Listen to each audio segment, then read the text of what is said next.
हरे कृष्ण। सत्यम परम धीमहि। श्रीमद् भगवद गीता एक मार्गदर्शन। अध्याय 4 दिव्य ज्ञान। श्लोक 28 और 29। 28 श्लोक के पहले हम पिछले 27 श्लोक में भगवान ने जो हमें कहा था उसको स्मरण करते हुए हम आगे बढ़ेंगे और देखते हैं भगवान आज हमारे लिए क्या संदेश लाए हैं और उस संदेश को हम कितना समझ पाते हैं। अध्याय 4 श्लोक 28। द्रव्य यज्ञ स्तपो यज्ञ योग यज्ञ स्थता परे स्वाध्याय ज्ञान यज्ञश्च यतयः संस्थितः व्रतः अपाने जुह्यति प्राणं प्राणे स्पानं तथात्परे प्राणापां गतिरुद्धत्वा प्राणायाम परायणः। इस शब्द के, इस श्लोक के जो साधारण अर्थ है या जो अर्थ हम समझ सकते हैं वो है कि कठोर व्रत अंगीकार करके कुछ लोग अपने त्याग का भी त्याग करके और कुछ कठिन तपस्या करके कुछ अष्टांग योग पद्धति के द्वारा, अभ्यास द्वारा या दिव्य ज्ञान में उन्नति करने के लिए वेदों के अध्ययन द्वारा शामिल होते हैं। और आगे बताते हैं कि कुछ अन्य लोग ऐसे भी होते हैं जो समाधि में रहकर श्रावकों को प्राणायाम देते हैं। वे अपान में प्राण को और प्राण में अपान को रोककर समाधि में रहते हैं। अब यहाँ पर बात काफी गूढ़ होते जा रही है क्योंकि ये दिव्य ज्ञान है और दिव्य ज्ञान आसानी से तो मिलता नहीं है। अन्य प्राणी कम भोजन करके प्राण भी, मतलब यहाँ भगवान ये कह रहे हैं कि जो हमें कुछ साधना करनी है तो साधना करने के लिए किस तरह हमें कठोर से कठोरतम क्रिया या तप करना होता है। अब जैसे मैं इस बात को फिर से दोहराती हूँ कि अन्य लोग जो हैं वो समाधि में रहकर श्रावकों को प्राणायाम देते हैं। वे अपान में प्राण को और प्राण में अपान को रोककर समाधि में रहते हैं। अन्य योगी कम भोजन करके प्राण की प्राण में ही आहुति देते हैं। कितनी कठोर तपस्या है ये। हम साधारण मानव इस कठोर तपस्या को ना ही कर पाते हैं और ना ही सहन कर पाते हैं।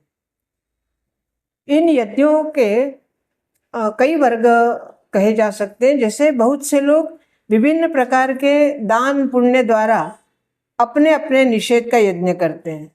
अब यहाँ यज्ञ का जो अलग अलग भाग बताए हैं कि कोई कठोर साधना से यज्ञ करता है, कोई तप के द्वारा, कोई तपस्या के द्वारा, कोई अपने प्राण को ही प्राण की ही आहुति देकर। और इस तरह से जब हम कोई तपस्या करते हैं तो उस तपस्या का फल क्या होता है। अब यहाँ बता रहे हैं कि दान पुण्य अपने अपने निषेध का यज्ञ करते हैं। जैसे जो लोग दान करते हैं, जो सेवा करते हैं, तो उसका भी त्याग कर देते हैं, या जो हम सेवा कर रहे हैं, जो हम दान कर रहे हैं, उसके फल की अपेक्षा नहीं रखना, वही सच्चा त्याग होता है। अब कई जैसे अनाथालय में या गुरुकुल में, विद्यापीठ में हम बच्चों की पढ़ाई के लिए दे सकते हैं। अब दान भी कई तरह का होता है। अन्य देशों में जैसे हम देखते हैं कि वृद्धों के लिए आश्रम बनाए जाते हैं। हमारे देश में भी आजकल कई शहरों में वृद्धाश्रम बन रहे हैं। हालांकि ये टॉपिक नहीं है यहाँ पे कहने का, लेकिन फिर भी वृद्धाश्रम ये सुनने में, समझने में, देखने में कुछ लगता है कि जैसे परिवार वाले अपने बुजुर्गों को संभालना नहीं चाहते, या कुछ ऐसी मजबूरी आ जाती है जिसकी वजह से उन्हें अपने वृद्ध माता पिता को वृद्धाश्रम में रखना पड़ता है। तो हालांकि मैं थोड़ा सा इस विषय से थोड़ा हट गई थी, फिर से मैं गीता की तरफ आ रही हूँ। तो दान करना है तो जैसे यहाँ अलग अनेक वृद्धाश्रम होते हैं, गौशालाएं होती हैं, या अस्पताल होते हैं, हॉस्पिटल्स होते हैं, विद्यापीठ होते हैं, ऐसी जगह पे आप दान करके और उसके फल का त्याग कर सकते हैं। जीवन में सुखों का ऐसा परित्याग तपोमय यज्ञ कहलाता है। जब हम किसी, यहाँ पे त्याग की ही बात विशेष करके हो रही है, कि जब हम किसी बात का, किसी वस्तु का, किसी फल का त्याग करते हैं तो वो तपोमय यज्ञ हो जाता है। तपोमय यज्ञ अर्थात जिस जो जो दान हम कर रहे हैं वह तप के श्रेणी में चला जाता है।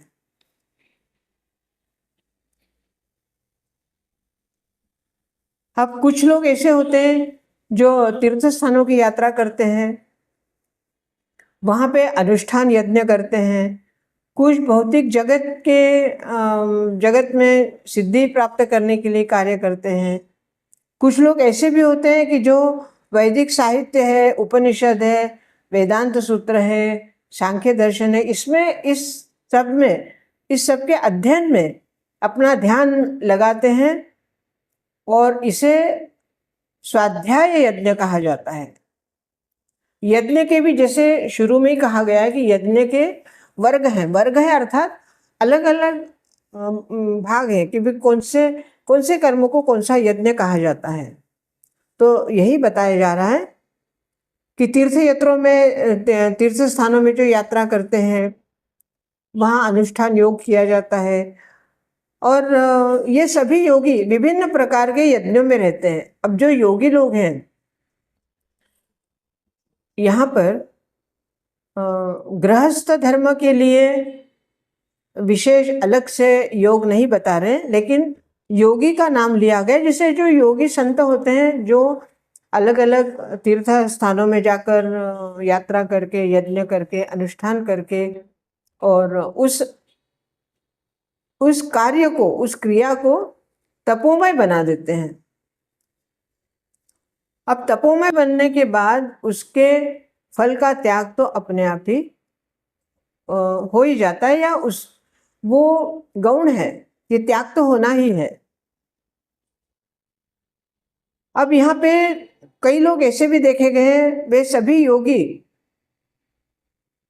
परमेश्वर की प्रत्यक्ष सेवा मानते हैं। अब जैसे ऊपर कहा गया है कि भाई दान करना, सेवा करना गौशाला के लिए या वृद्धाश्रम के लिए, या और भी जो सेवा में आता है, उस सबकी सेवा को ये क्या कहते हैं कि परमेश्वर की प्रत्यक्ष सेवा है ये।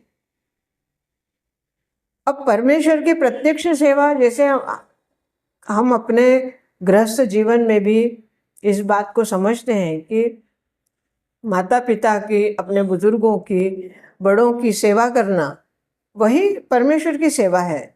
और यहाँ गीता में भी इस बात को स्पष्ट कहा गया है कि जो हम परमेश्वर की जो मूर्ति पूजा करते हैं, उसके साथ मूर्ति पूजा वो एक अलग विषय है, उसके बारे में मैं अलग बताऊंगी। लेकिन अभी ये कि हमारे घर में हमारे बुजुर्ग होते हैं, हमारे माता पिता हैं या वृद्ध हैं, जो भी हैं, उनकी सेवा ही परमेश्वर की सेवा है। और उन लोगों की अगर हम सेवा करते हैं तो हमें कई बार गृहस्थ धर्म में हमें पूजा कर्मकांड ये सब करने का समय नहीं मिल पाता। हालांकि जो नियमबद्ध गृहस्थ हैं वो इस नियम का कभी उल्लंघन नहीं करते, वो अवश्य अपना पूजा पाठ कर्मकांड नियमित रीति से करते हैं और उसके अलावा वो अपने बुजुर्गों की सेवा भी करते हैं। तो वो प्रत्यक्ष परमेश्वर की सेवा भी करते हैं और अप्रत्यक्ष रीति से जो हमारे घर के मंदिरों में भगवान की मूर्ति स्थापित होती उसकी सेवा में भी वो लगे रहते हैं। अब यहाँ आगे हम जैसे कहते हैं कि श्रावस को निषेध की योग विधि प्राणायाम कहा गया है। बड़ा ही मतलब कठिन शब्द है ये। हठ योग के विभिन्न आसनों की सहायता से इसका अभ्यास किया जाता है। जहाँ तप ही इतना कठिन है वहाँ हठ योग के साधन अपनाकर तप करना बहुत कठिन काम है। ये सारी विधियां क्या है? इंद्रियों को वश में करके। अब यहाँ पे फिर से वही बात आ गई कि जब तक आप इंद्रियों को वश में नहीं करेंगे तब तक कोई भी साधना, कोई भी योग आप नहीं कर सकते। तो इंद्रियों को वश में करके आत्म साक्षात्कार करके और फिर आगे हमें प्रगति करनी है। इस विधि में शरीर के अंदर वायु चली जाती, जिससे वायु की दिशा उल्टी हो जाती है, विरुद्ध दिशा में। हालांकि हठ योग है, इस बारे में मुझे स्वयं ज्ञान नहीं है कि हठ योग किस तरह किया जाता है। इसलिए मैं आज ये जो दिव्य ज्ञान का 29वां श्लोक है उसको मैं पढ़ के सामने कह रही हूँ, ताकि किसी भी तरह की कोई त्रुटि ना हो जाए। अपान वायु निम्नगामी अर्थात अधोमुखी है और प्राणवायु ऊर्ध्वगामी है। प्राणायाम में योगी विपरीत दिशा में श्रावस लेने का तब तक अभ्यास करते हैं जब तक दोनों वायुमंडल को एक साथ लेकर सम नहीं हो जाते। जब अपान वायु को प्राणवायु में निर्जीव कर दिया जाता है तो इसे क्या कहते हैं? रेचक कहते हैं। जब प्राण तथा अपान वायु को पूर्णतया रोक दिया जाता है तो इसे कुंभक योग कहते हैं। कुंभक योगाभ्यास द्वारा मनुष्य आत्मसिद्धि के लिए जीवन अवधि बढ़ा सकता है। बुद्धि योगी एक ही योग्यता में सिद्धि प्राप्त करने की इच्छा रखता है, वह दूसरे जीवन की प्रतीक्षा नहीं करता। बहुत बड़ी बात कही है यहाँ पे कि जो हमें जीवन मिला है इसी जीवन में हमें आत्म साक्षात्कार करके परमेश्वर को प्राप्त कर लेना है, ताकि हमें ये सोचना ही नहीं कि हमारा अगला जीवन होगा और फिर अगले जीवन में हम कुछ करेंगे। नहीं, इसी जीवन में हमें कार्य करना है। कार्य क्या है? भगवत प्राप्ति का। और भगवान की दिव्य प्रेम शक्ति में स्थित रहने के कारण कृष्ण में मनुष्य स्वतः ही इंद्रियों का नियंता अर्थात जितेंद्रिय बन जाता है। अब यहाँ पे कृष्ण का जो प्रेम है, कृष्ण के प्रति जो भक्ति है, जो श्रद्धा है, उसको ध्यान में रखते हुए जब हम कोई भी कार्य करते हैं, अब यहाँ पे कठोर साधना की बात कही गई है, हठ योग की, लेकिन साधारण मनुष्य जो कि हम गृहस्थ धर्म के लोग हैं, ऐसे साधारण लोग भी अगर भगवान के नाम का सहारा लेकर हम कोई साधारण सा साधन भी तप के द्वारा करते हैं तो भगवान की हमें पूर्ण कृपा मिलती है और हम उस कार्य को कर पाते हैं। हालांकि जितेंद्रिय बनना इतना आसान नहीं है, फिर भी अगर हम प्रयत्न करते रहें तो भगवत कृपा से जितेंद्रिय भी बन सकते हैं। उसकी जो भक्त होता है उसकी इंद्रियां कृष्ण की सेवा के लिए ही हमेशा तत्पर रहती है। उनके मन में यही भावना रहती है कि मैं किसी भी तरह से कृष्ण की सेवा करूं। जो हमारे मन में, जो हमारे हृदय में कृष्ण की छवि स्थापित हो चुकी होती है, उसी उसी छवि की, उसी विग्रह का हम ध्यान करते हुए और साधना करते हैं और उसी की सेवा में लगते हैं, तो प्रत्येक कार्य हमारा ईश्वर के प्रति समर्पण का कार्य हो जाता है। अब यहाँ पे एक बात और बता रहे हैं कि वो दीर्घजीवी बनने का प्रयास नहीं करते, क्योंकि यह लालसा नहीं होती कि हमें लंबी आयु मिले। आयु किस लिए चाहिए? भगवान की सेवा करने के लिए। ये नहीं कि भौतिक सुख के लिए हमें लंबी आयु चाहिए, क्योंकि भौतिक सुख तो ऐसे है कि जितना आप लोगे उतना कम ही लगेगा, क्योंकि उसकी तृप्ति कभी होती ही नहीं है। भौतिक सुख, सांसारिक सुख, प्रापंचिक सुख, दैहिक सुख, ये कभी भी पूर्ण नहीं होते। इनकी भूख हमेशा बढ़ती ही जाती है। अग्नि, जिस तरह अग्नि में हम घी डालते हैं तो घी डालने के बाद अग्नि बुझती नहीं है, घी डालने के बाद अग्नि और अधिक प्रज्वलित हो जाती है। उसी तरह जो भौतिक सुख है, जो वासनात्मक सुख है, इन सब में जितना आप उसका उपभोग लेंगे उतना ही वो आपको और अधिक आपकी भूख बढ़ाते जाते हैं। तो यहाँ पे जो कठोर तपस्या करने वाले हैं योगी, वो अपने दीर्घजीवी बनने की उसका प्रयास नहीं है इनका कि हमें दीर्घजीवी बनना है। वो तुरंत मोक्ष पद प्राप्त कर सकता है। जैसे कि भगवत गीता के आगे कहा गया है, जो आगे के अध्याय में श्लोक आने वाला है, जो व्यक्ति भगवान की निश्चल भक्ति में प्रवृत्त होता है वह प्रकृति के गुणों को लांघ जाता है और सूक्ष्म आध्यात्मिक पद को प्राप्त करता है। कृष्ण के भक्ति प्रेम में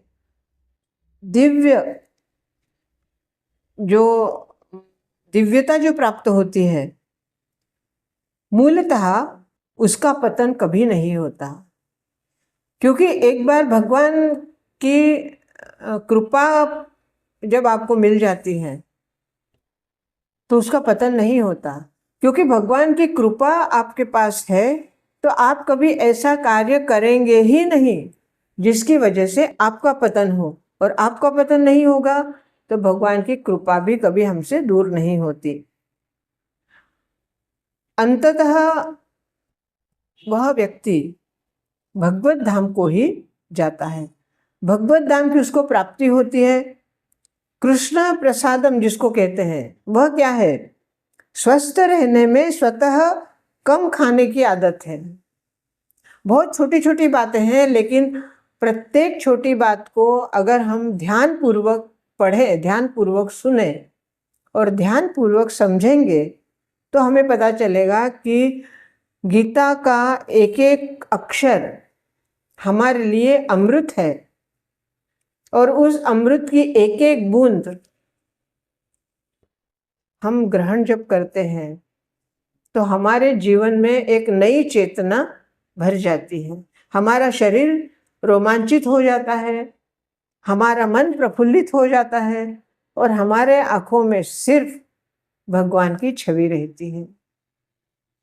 आज हमने 28 और 29 श्लोक के बारे में समझा। अगले श्लोक में भगवान हमें क्या समझाते हैं ये देखेंगे। आज के लिए इतना ही। बहुत बहुत धन्यवाद। हरे कृष्ण हरे कृष्ण।